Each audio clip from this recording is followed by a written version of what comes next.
அன்பர்கள் அனைவருக்கும் வணக்கங்களும் வாழ்த்துக்களும். இன்றைய மௌன நோன்பு இறை வணக்கம் குரு வணக்கம் கூறி தவத்தோடு துவங்குகிறது. முதலில் இறை வணக்கம். ஆதியெனும் பரம்பொருள் மெய் எழுச்சி பெற்று அணுவென்ற உயிராகி அணுக்கள் கூடி மோதி இணைந்து இயங்குகின்ற நிலைமைக்கேற்ப மூலகங்கள் பலவாகி அவை இணைந்து பேதித்த அண்ட கோடிகளாய் மற்றும் பிறப்பு இறப்பிடை உணர்தல் இயக்கமாகி நீதி நெறி உணர் மாந்தராகி வாழும் நிலையுணர்ந்து தொண்டாற்றி இன்பம் காண்போம். குரு வணக்கம். அண்டமதில் உருவெடுத்து அறிவை பெற்று அவ்வறிவு ஒன்று முதல் ஆறதாகி கொண்ட மேலாம் இவ்வுருவில் குறிப்பில்லாமல் கோடான கோடி எண்ணி அனுபவித்து கண்ட பலன் எனையறிய நினைந்தேன் அப்போ கருத்துணர்த்தி கனல் மூட்டி கருவாம் ஞான குண்டலினி எனும் என் மெய்யுணர்வு எழுப்பி குறித்து என அறிவித்த குருவே அன்பே. வாழ்க வளமுடன். நாடி சுத்தி 10 முறை நாடி சுத்தி செய்வோம்.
தண்டுவட சுத்தி.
வாழ்க வளமுடன்.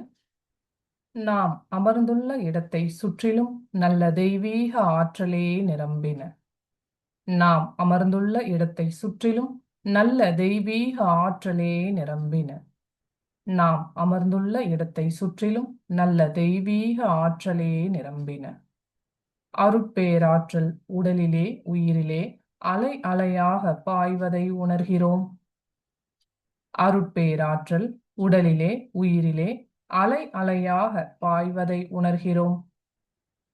அருட்பேராற்றல் உடலிலே, உயிரிலே அலை அலையாக பாய்வதை உணர்கிறோம். அருட்பேராற்றல் இரவும் பகலும் எல்லா நேரங்களிலும், எல்லா இடங்களிலும், எல்லா தொழில்களிலும் உறுதுணையாகவும், பாதுகாப்பாகவும், வழிநடத்தியாகவும் அமையுமாக. அன்னைக்கு வணக்கம். தந்தைக்கு வணக்கம். ஆசான் அருள் தந்தை வேதாத்ரி மகரிஷி அவர்களுக்கு வணக்கம். தவம் 9 மைய தவம். தொடக்கம் மூலாதாரத்திலே மனதை வைத்து தவம் தொடங்குவோம்.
சுவாதிஷ்டானம்.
மணிப்பூரகம்,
அநாகதம்,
விசுப்தி,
ஆகினை,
துரியம்,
துவாதசாங்கம்,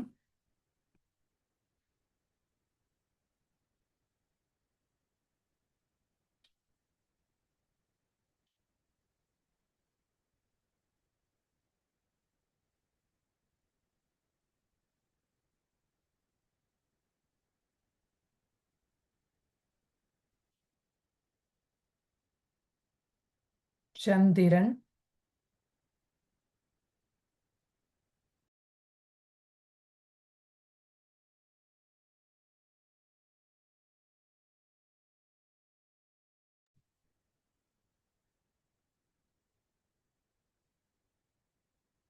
சூரியன்,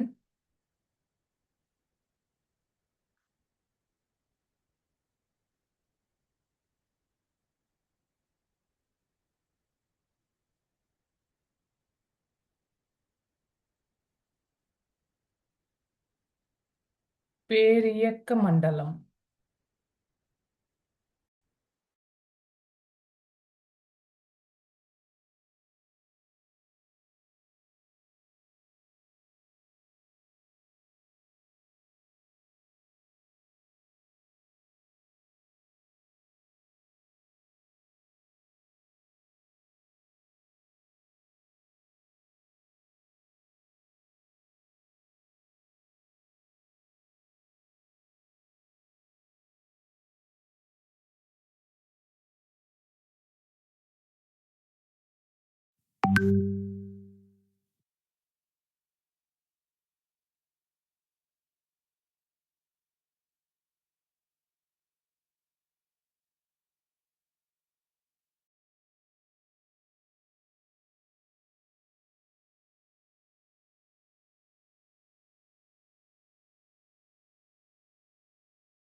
சுத்தவெளி,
வாழ்க வளமுடன். பேரியக்க மண்டலம்.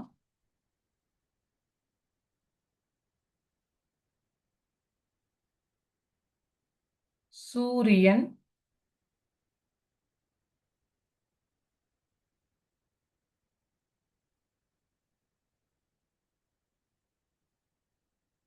சந்திரன்,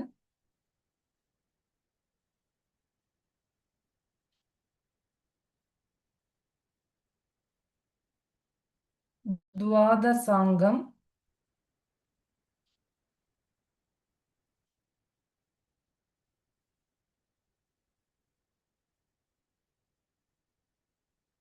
துரியம்,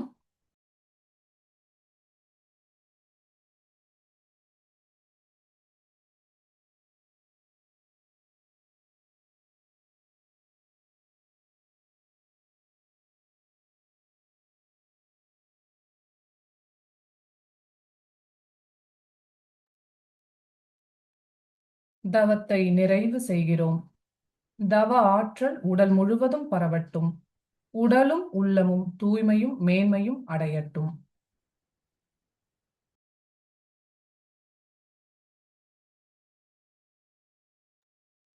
சங்கல்பம். அருட்பேராற்றல் கருணையினால் உடல் நலம், நீலாயுள், நிறை செல்வம், உயர் புகழ், மெய்ஞானம் ஓங்கி வாழ்வோம். அருட்பேராற்றல் கருணையினால் உடல் நலம், நீலாயுள், நிறை செல்வம், உயர் புகழ், மெய்ஞானம் ஓங்கி வாழ்வோம். அருட்பேராற்றல் கருணையினால் உடல் நலம், நீலாயுள், நிறை செல்வம், உயர் புகழ், மெய்ஞானம் ஓங்கி வாழ்வோம். வாழ்த்துக்கள். வாழ்க்கை துணையை வாழ்த்துவோம். பெற்ற மக்களை வாழ்த்துவோம். உடன் பிறந்தவர்களை வாழ்த்துவோம். நெருங்கிய உறவினர்களை, நண்பர்களை வாழ்த்துவோம். தொழில்துறையிலே, தினசரி கடமைகளிலே நம்மோடு நெருங்கிய தொடர்புடையவர்களை வாழ்த்துவோம். இன்னல் புரிவோர், எதிரிகளாக நினைப்போர் எவரேனும் இருந்தால் அவர்களும் மனம் திருந்தி நல்வாழ்வு பெற கருணையோடு வாழ்த்துவோம்.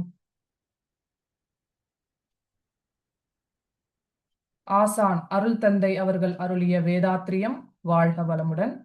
உலக சமுதாய சேவா சங்கம் வாழ்க வளமுடன். ஆழியாறு அறிவு திருக்கோயில் வாழ்க வளமுடன். சிறப்பு வாழ்த்துக்கள். நார்வே, டென்மார்க் மனவளக்கலை மன்றங்களும் அதனை சார்ந்த அனைத்து அன்புள்ளங்களும் வாழ்க வளமுடன். உலகெங்கும் அமைந்துள்ள அனைத்து மனவளக்கலை மன்றங்களும், அறிவு திருக்கோயில்களும் அதனை சார்ந்த அனைத்து அன்புள்ளங்களும் வாழ்க வளமுடன்.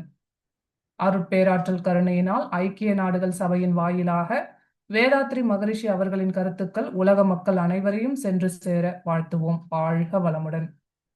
இதற்கு உதவிய அனைத்து நல்ல உள்ளங்களும் வாழ்க வளமுடன். இயற்கை சீற்றங்கள், போர், பகை, பிணக்கு இவை குறைந்து எல்லா உயிரினங்களும் அமைதியோடு வாழ்வதற்கு ஒவ்வொரு தனி மனிதனின் எண்ணமும் உயர்ந்த நிலைக்கு செல்ல வாழ்த்துவோம். வாழ்க வளமுடன். ஈரண்டொழுக்க பண்பாடு. நான் எனது வாழ்நாளில் யாருடைய உடலுக்கும் மனதிற்கும் துன்பம் தரமாட்டேன். துன்பப்படுவோருக்கு என்னால் முடிந்த உதவிகளை செய்வேன். நான் எனது வாழ்நாளில் யாருடைய உடலுக்கும் மனதிற்கும் துன்பம் தரமாட்டேன். துன்பப்படுவோருக்கு என்னால் முடிந்த உதவிகளை செய்வேன். நான் எனது வாழ்நாளில் யாருடைய உடலுக்கும் மனதிற்கும் துன்பம் தரமாட்டேன். துன்பப்படுவோருக்கு என்னால் முடிந்த உதவிகளை செய்வேன். வாழ்க வையகம், வாழ்க வையகம், வாழ்க வளமுடன். உலக நலவேட்பு. உலகிலுள்ள பொறுப்புடைய தலைவரெல்லாம் உயிரறிவை உள்ளுணர்வாய் பெறுதல் வேண்டும். உலகனைத்து நாடுகளின் எல்லை காக்க ஓருலக கூட்டாட்சி வலுவாய் வேண்டும். உலகில் போர், பகை, அச்சமின்றி மக்கள் உழைத்துண்டு வளம் காத்து வாழ வேண்டும். உலகெங்கும் மனிதகுலம் அமைதி எனும் ஒரு வற்றாத நன்னெறி பெற்று உய்ய வேண்டும். வாழ்க வையகம், வாழ்க வையகம், வாழ்க வளமுடன். மழை வாழ்த்து. ஏரி, குளம், கிணறு, ஆறு எல்லாம் நிரம்பி வழிய மாறி அளவாய் பொழிக மக்கள் வளமாய் வாழ்க. ஏரி, குளம், கிணறு, ஆறு எல்லாம் நிரம்பி வழிய மாறி அளவாய் பொழிக மக்கள் வளமாய் வாழ்க. ஏரி, குளம், கிணறு, ஆறு எல்லாம் நிரம்பி வழிய மாறி அளவாய் பொழிக மக்கள் வளமாய் வாழ்க. வாழ்க வையகம், வாழ்க வையகம், வாழ்க வளமுடன். நம் மனதில் அமைதி நிலவட்டும், நம்மை சுற்றிலும் அமைதி நிலவட்டும், உலகம் முழுவதும் அமைதி நிலவட்டும். அமைதி, அமைதி, அமைதி. தவத்தை நிறைவு செய்து கொள்கிறோம்.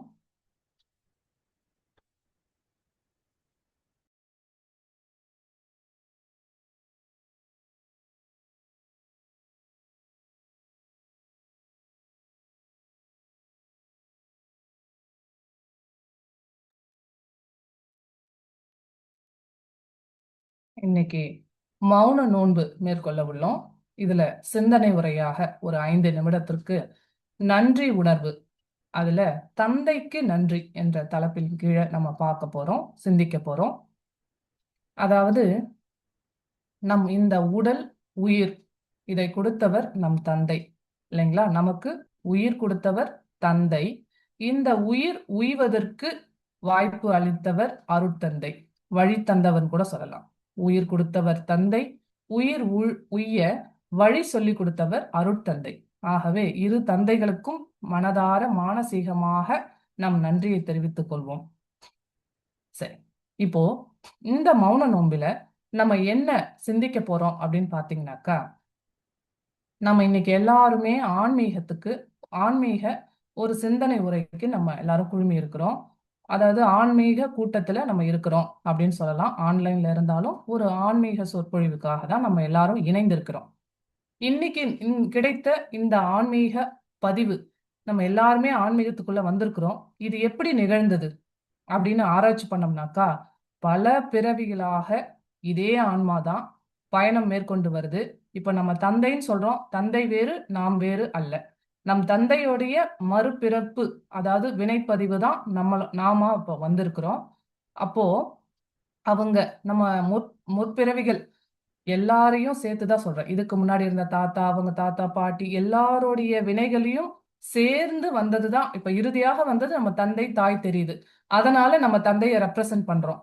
அப்போ அவங்க எல்லாருமே எத்தனை வினைகள் கடந்து வந்திருப்பாங்க, எத்தனை புண்ணியங்கள் சேர்த்திருந்தா நம்ம இந்த ஆன்மீக வாழ்வுக்கு வந்திருக்கிறோம் அப்படிங்கிறத சிந்திச்சு அவங்களுக்கெல்லாம் ஒரு நன்றியை தெரிவிச்சுக் கொள்கிறோம். பொதுவா சொல்லுவாங்க, 3 வகையான வாழ்வு இருக்கு. லௌகீக வாழ்வு, ஆன்மீக வாழ்வு, தெய்வீக வாழ்வுன்னு சொல்லுவாங்க. அதாவது லௌகீக வாழ்வுன்றது ஒரு மனிதன் தன்னுடைய வாழ்நாள்ல பிறந்து வளர்ந்து படித்து வேலைக்கு சென்று உழைத்து பொருள் ஈட்டி குடும்பம் இல்லறம் காத்து தன்னுடைய சந்ததிகளை வளர்க்கக்கூடியது லௌகீக வாழ்வு, இல்லற வாழ்வு. இந்த வாழ்க்கையில ஒரு நியாய தர்மத்தோட வாழ்பவனுக்கு பல பிறவிகள் அவனுடைய பதிவுகள் எல்லாம் நீக்கி ஒரு தர்ம சிந்தனையோடு வாழக்கூடிய ஒரு மனிதனுக்கு ஆன்மீக வாழ்வு கிட்டும். ஆன்மீக வாழ்வு என்பது ஒரு குரு கிடைத்து அவர் மூலயமாக இறைவனை பற்றி சிந்திக்கக்கூடிய வாழ்வு. நம்ம எல்லாருமே அந்த ஒரு புண்ணிய வாழ்வுல இருக்கிறோம் இல்லைங்களா? ஆனா நம்ம எங்க நின்னுட்டோம்னு பாத்தீங்கன்னா, நமக்கு குரு கிடைச்சிட்டாரு, நமக்கு நல்லது தெரிஞ்சிடுச்சு அப்படின்ற ஒரு இதோட நம்ம நின்னுட்டோம். இல்ல, அப்படி இல்ல. இந்த வாழ்க்கையில நம்ம மேலும் சிந்திச்சு குரு சொல்லி கொடுத்த வழியை படி வாழ்ந்து கடைபிடித்து பின்பற்றி வாழ்நாள் முழுவதும் அதை அப்படியே தொடர்ந்து நம்ம வரும்பொழுது ஆன்மீக வாழ்வு என்பது தெய்வீக வாழ்வாக மாறும். தெய்வீக வாழ்வு என்பது தெய்வ வாழ்வு, இறை வழிபாடு, இறை வாழ்வுன்னு சொல்லுவாங்க. அன்பும் கருணையோடு வாழக்கூடிய வாழ்வு. அந்த வாழ்வு கிட்டணும்னாக்கா இது வரைக்கும் வந்திருந்த பிறவிகளை கடந்து நம்மளுடைய முன்னோர்கள் நம்மள ஆன்மீக வாழ்வுக்கு உயர்த்திருக்கிறாங்க. இந்த ஆன்மீக வாழ்விலிருந்து நம்மளுடைய சந்ததியினர் நாமும் தெய்வீக வாழ்விற்கு முன்னேறணும். அதற்காக நாம மௌனம் கடைபிடித்து நம்ம சிந்தனை செய்து இந்த குரு சொல்லி கொடுத்த எல்லா பயிற்சிகளையும் நம்ம கடைபிடிக்கிறோமா? தினந்தோறும் உடற்பயிற்சி காயகல்பம் பண்றோமா? இல்ல நம்ம இந்த தியானத்தை தினந்தோறும் மேற்கொள்றோமா அப்படின்னு நம்ம சிந்தனைக்கு எடுத்து இந்த மௌன காலத்துல உறுதியான சங்கல்பமா எடுத்துக்கொள்ளணும். சிந்திக்கலாங்க. மௌனத்துல நல்லா சிந்திச்சு இதுக்கு ஒரு வலிமை போடுவோம் இந்த எண்ணத்துக்கு. வாழ்க வளமுடன். மௌனம் மேற்கொள்கிறோம்.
வாழ்க வளமுடன்.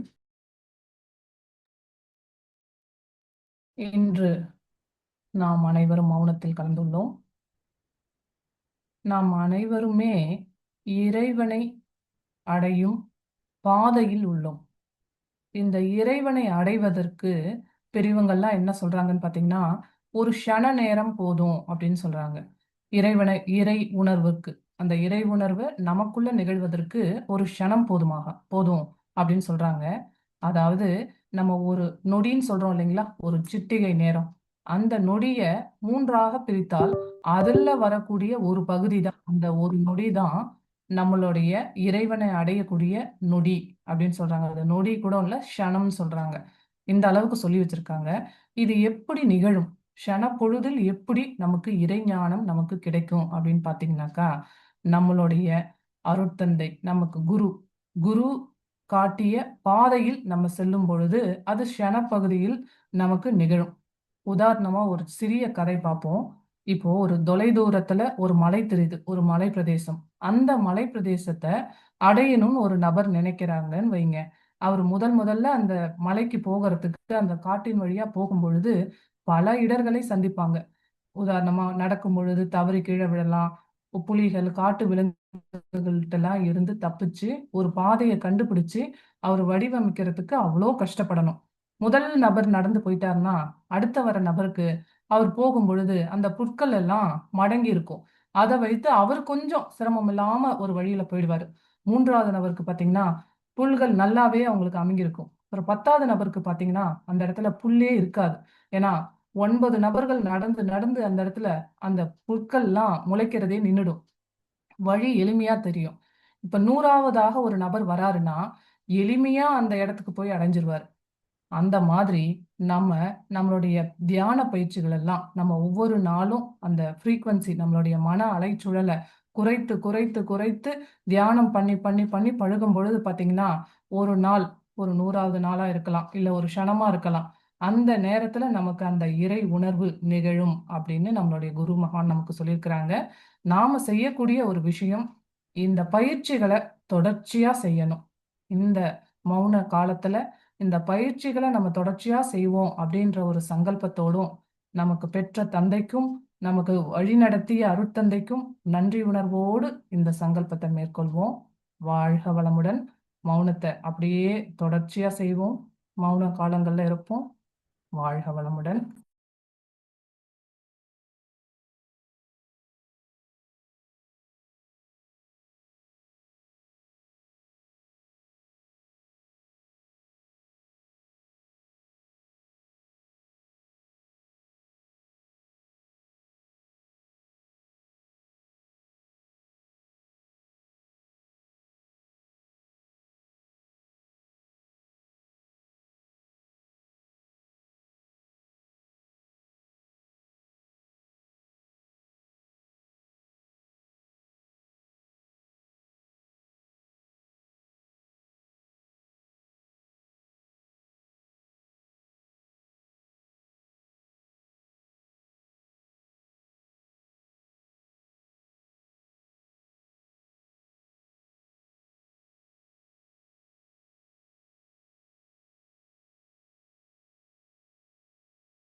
வாழ்க வளமுடன்.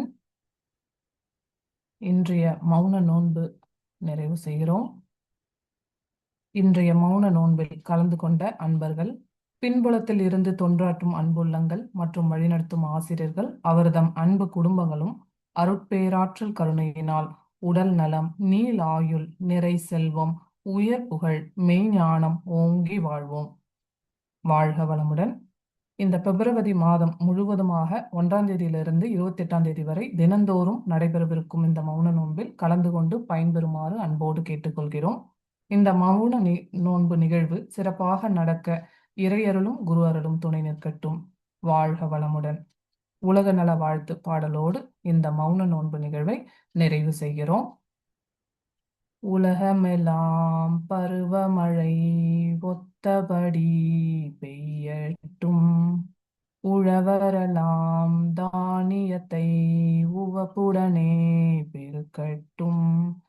பல தொழில்கள் புரிகின்ற பாட்டாளி உயரட்டும். பகுத்துணர்வில் தொகுத்துணர்வு பண்பாட்டை உயர்த்தட்டும். கலகங்கள் போட்டி பகை கடந்தாட்சி நடக்கட்டும். கல்லாமை கடன் வறுமை கலகங்கள் மறையட்டும். நலவாழ்வை அளிக்கும் மெய் ஞான ஒளி வீசட்டும். நம் கடமை அறவாழ்வில் நாட்டத்தே சிறக்கட்டும். நம் கடமை அறவாழ்வில் நாட்டத்தே சிறக்கட்டும். வாழ்க வையகம், வாழ்க வையகம், வாழ்க வளமுடன். வாழ்க வளமுடன். அனைவருக்கும் நன்றி.